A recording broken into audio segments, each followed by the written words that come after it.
Hey everybody, this is Ryan with the Farm to Table Show, and here again on the set at Ozarks Homesteading Expo 2025. Beautiful day out here on this Saturday, and I'm sitting next to one of the legends in the homestead foraging world. Now our friend Bo Brown. Bo is has a book, Foraging in the Ozarks, and some other books, and we'll get into those here in just a minute. But I met Bo a few years ago, and then we met up again last year. Honored to have Bo. We tried last year, and schedules just didn't work. Bo, how's it been? Well, really busy. That- This foraging thing has taken off. It literally started, my Foraging the Ozarks book came out in 2020.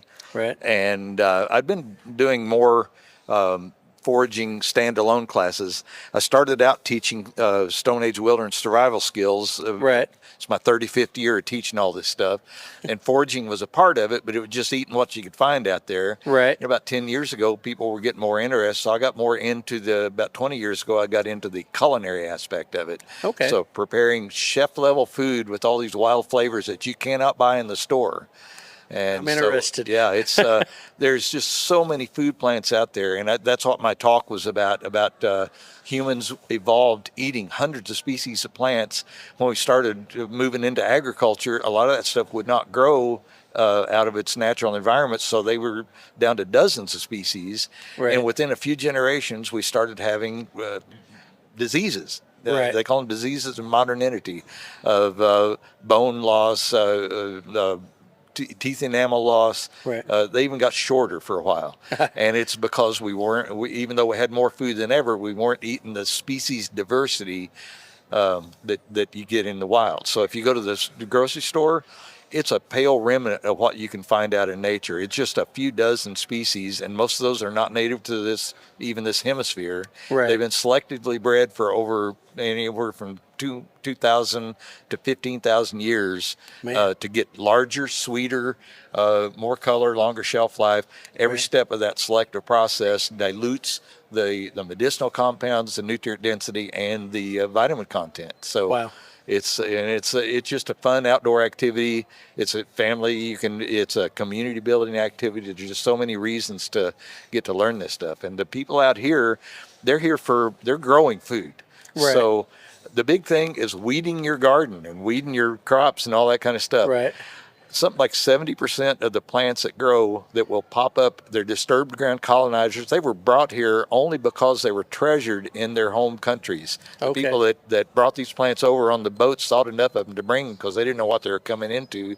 So they brought things like dandelion and chicory and curly dock. There's a whole long list of things, the things that pop up in your garden most of the time.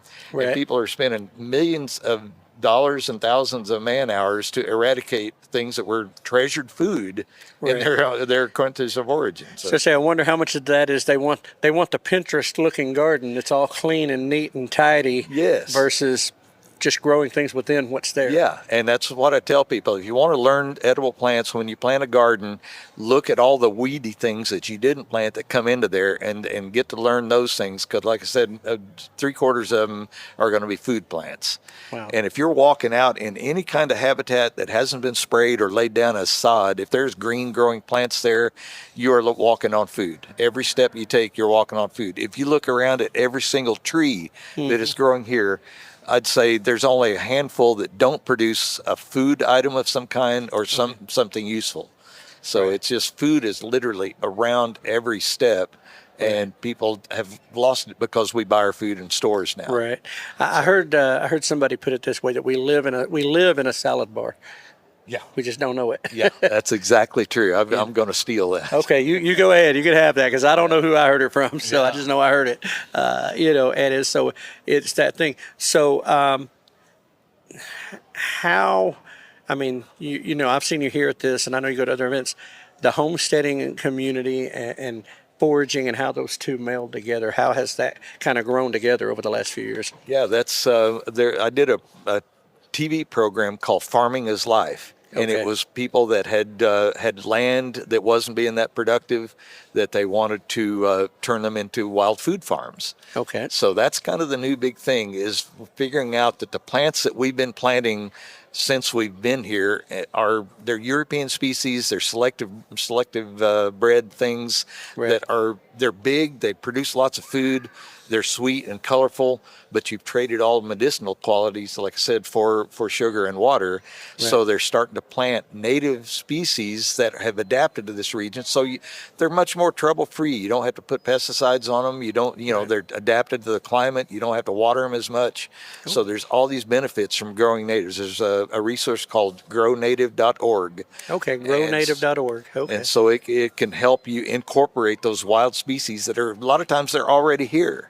And a lot of farmers, they have stands of forests or edges or things like that it's not what they're growing, and they're not, they don't see a use for it because that's not making them money. Right. But at the same time, it is so much food production going on there that if they learn about it, my grocery bill, I guarantee, is a fraction of what yours is. Probably because so. I eat something at least 2 or 3 times a week, if not every day, that I've harvested, between mushrooms that are out in my backyard, dehydrating them and freezing them and all kinds of stuff.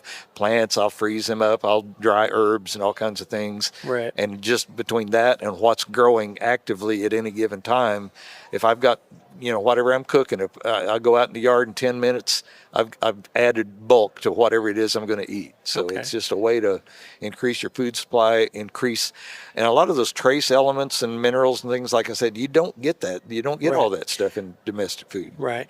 Now, I know that also there's the medicinal side of foraging and looking for specific plants. Yeah. Um, Yeah, I am not an herbalist, so Right. that's not really my bailiwick. My idea is that I'm a lot more likely to go out and spend the afternoon collecting food if I'm going to fill my belly with it, Right. and get the Okay. medicine that way. Okay. A lot of them you do have to take, if you want a specific medicine, you have to learn that plant and learn some of them you got to do a poultice or a decoction or a tincture, Right. or any of the numbers of ways to make medicine out of it. You're still getting the medicine, and sometimes it concentrates the medicine that way.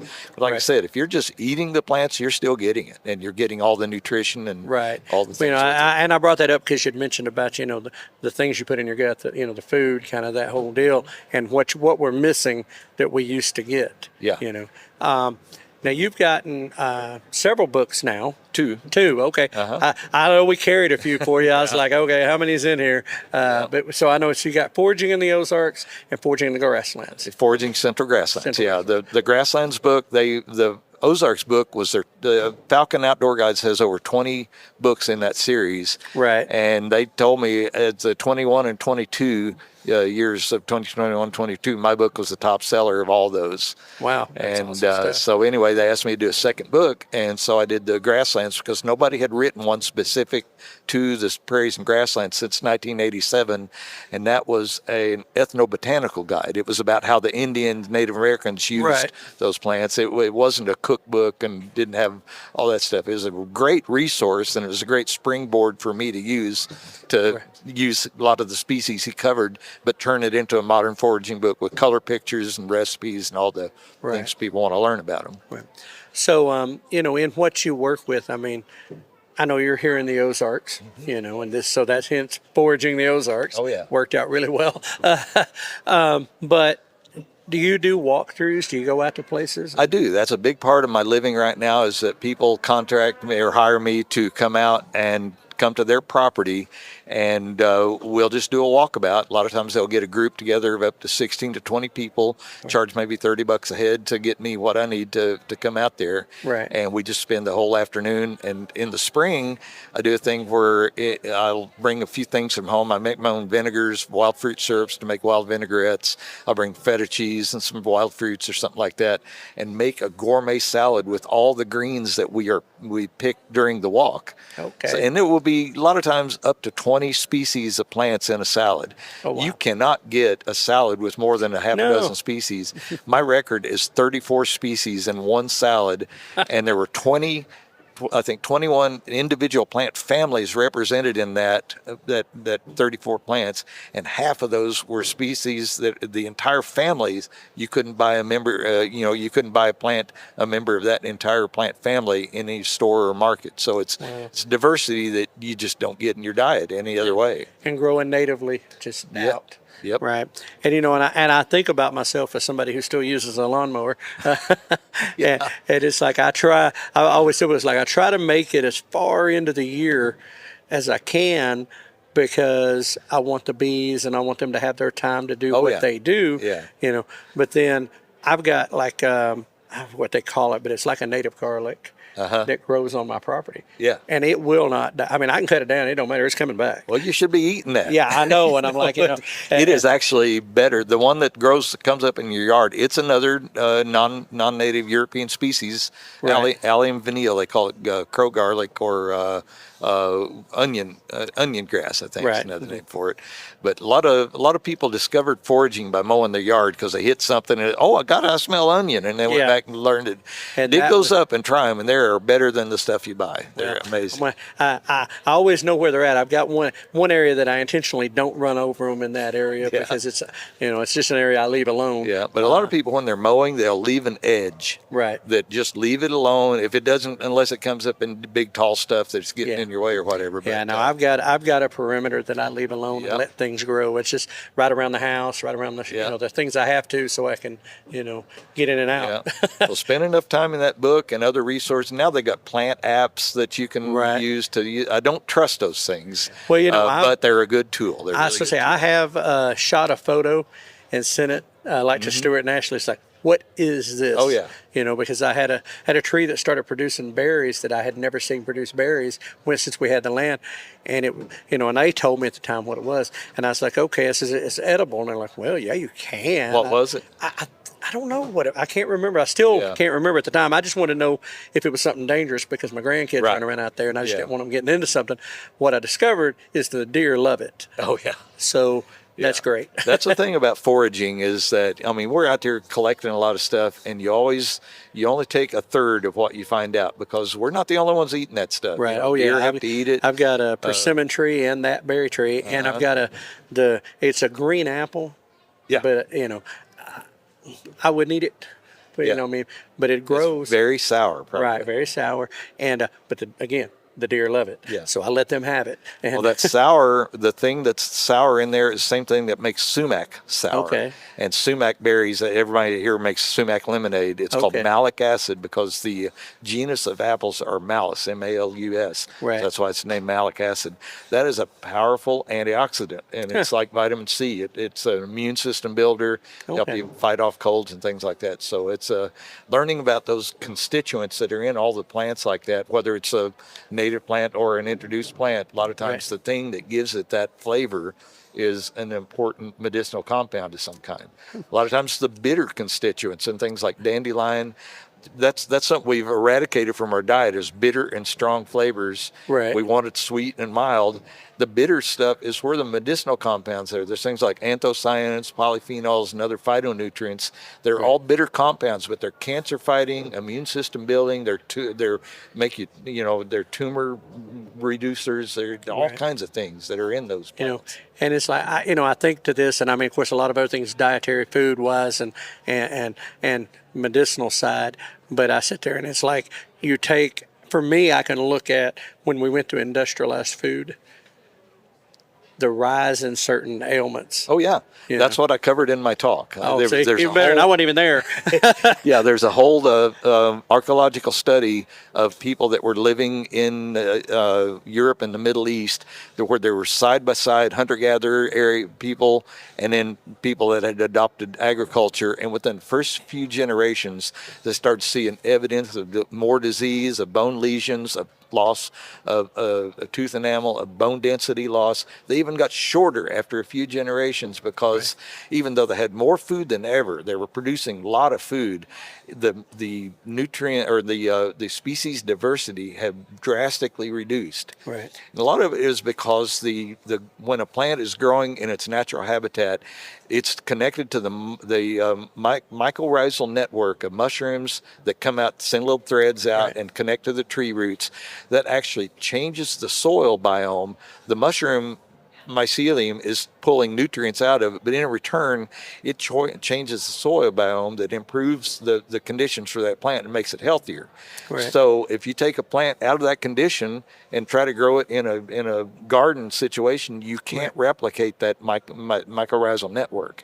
Yeah. And they're working on it now to be able to replicate that, but it's taken decades. I mean, it takes years to build that up. Right. So that's one of the things that you're getting there. And mushrooms themselves are just, the nature of mushrooms are medicinal. Right. So when you eat them, you're getting the medicinal things, but everything has a fungus that wants to eat it, and mushrooms have defended off against other fungus that are trying to attack them. So by nature, they're good for you as a medicine. Right.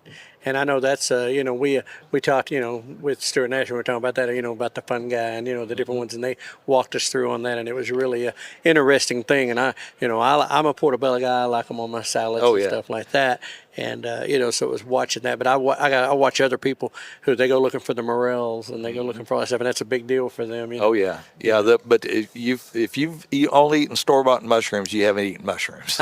Well, that may be true. There's so many mushrooms out there. Morel is one of the more popular ones, but I think it's highly overrated because it has such a narrow growing season. Right. And you got to know your spots. And if your spot dies out, you got to find a new one. It takes a lot of time. There's so many other new mushrooms. So Mike Snyder that was here yesterday, have you talked to him yet? I haven't talked to him. I've met him, but I haven't ever sat down on him. He does an amazing job. In fact, he just turned in his manuscript to Falcon Guides, my editors, because I was talking with my editors last year about doing a rewrite on the Ozarks book. Right. So it'll be an expanded and revised second edition. It'll come out in about 2.5 years.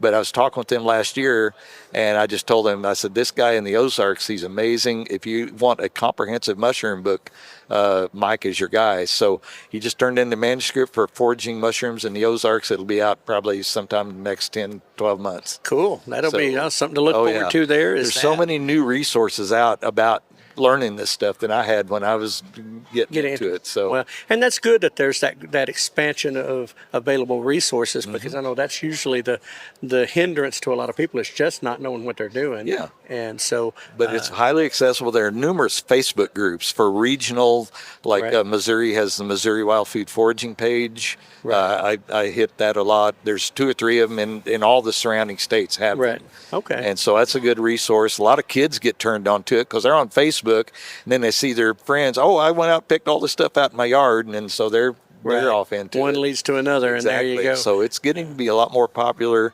It's just that I want there to be more people like me that are out there talking about the ethical side of it, because if you don't know what you're doing and you're pulling things up and you're pulling the wrong things up, or you're not harvesting right, you can really have a bad impact. And I could see that, and I could see where, I think that's across the board with anything we do, that we try to be ethically responsible with the land and with what we have in a resource. So that is awesome. I'm glad more and more stuff's growing. I'm glad those groups are growing.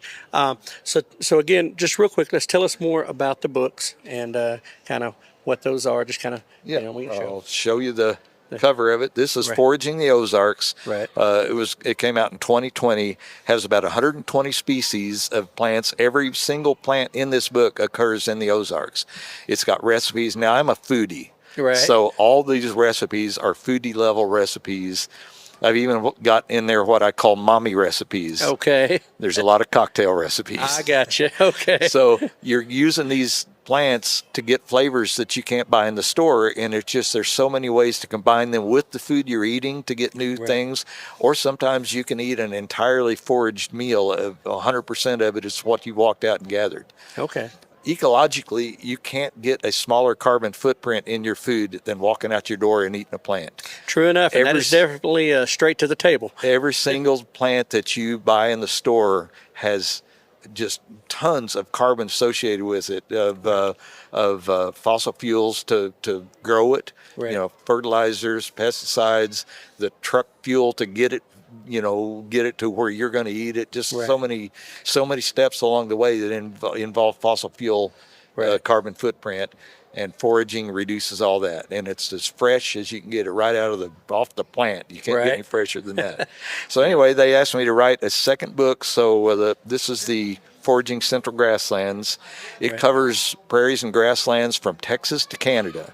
Okay. Took me 2 summers to cover all that ground to get the 200 and some pictures in this thing. Wow. And but it was at the time it came out, there was no other foraging book that covered just the prairies. There was an earlier book that came out in '87 that was an ethnobotanical guide, Right. but it didn't have color photos, had line drawings, had a ton of great info. Right. It was written by Kelly Kincher. I actually got to do a walk with him year before last. Oh, wow, nice. But anyway, he helped me, guided me quite a bit on the development of this book. Okay. And Falcon also wants a kids foraging book and then a companion guide, the Ozark Foragers Cookbook. So they've got me lined up to do writing projects till I die. Well, that's okay. That's a lot of good information that's coming out. Now, obviously, you can search Falcon Guides and find it, or search Foraging the Ozarks or Foraging Central Grasslands. My website, I carry them there, is Bo Brown, my name, foraging.com. BoBrownForaging.com. Yep, I will have T-shirts. I just got a new logo for that, so Well, there you go. Logos are important. yeah, I'll have all that stuff. But anyway, that's how to find me, and if you can Google the books and everything. If you go to my website, I've got a full schedule of all my events. Right. I do a lot of big events. I'm starting to do bigger events out of state. Okay. The books are getting around, and they're wanting me in Wisconsin, Kansas, Iowa. Good to be needed. Oh, yeah. So I'm happy to be there. There you go. I'm teaching at the Midwest Wild Harvest Festival next weekend in Prairie du Chien, Wisconsin. Okay. And that's if you go through the acknowledgments in my book, it's got all the famous people that I learned from that I mentioned in my book. Sam Thayer, there's a gal called Alexis Nelson, the Black Forager on TikTok, the Backyard Forager, Ellen Zakos, the Forager Chef, Alan Burgo. All these people are going to be there. I've been trying to get into that event for years, and the tickets sell out in a day. This year they invited me to come and teach. So there you go, right? Yeah, that's the best way in. Oh, yeah. There you go. Well, listen, I appreciate the work that you do, and I certainly appreciate the time that you've spent with us to kind of explain foraging a little bit more, and foraging for food, and kind of why it's such a crucial thing, and it's something we're overlooking all the time. Yeah, it should be. I mean, what is the most common thing that people have everywhere around the world is food. Right. Home, we think a home a lot of time is as a specific place, but all through history, home is only where people gather to eat. Right. Makes sense. Yeah. Makes sense. Nomadic tribes, wherever they were, you're stopping to eat food, that's home. I always tell people it's hard to be mad on a full stomach. But but anyway, Bo, we appreciate your time again. So go out, Bo Brown. Foraging.com. Sorry about that. I had to get it in my head. BoBrownForaging.com. Check out Bo. Check out around some of these events that pop up. He's out. You can get the books. You can check there on his site, BoBrownForaging.com, and get the books. I've got Foraging in the Ozarks at home. Recommend it. It's a great book. And listen, that's where we can find them. Bo, again, thank you for your time. Appreciate you joining us today. Appreciate that very much. All right. All right, absolutely. All right, as we end every episode, folks, here it is, more information for you as we end every episode. Prepare for the unexpected and keep it local.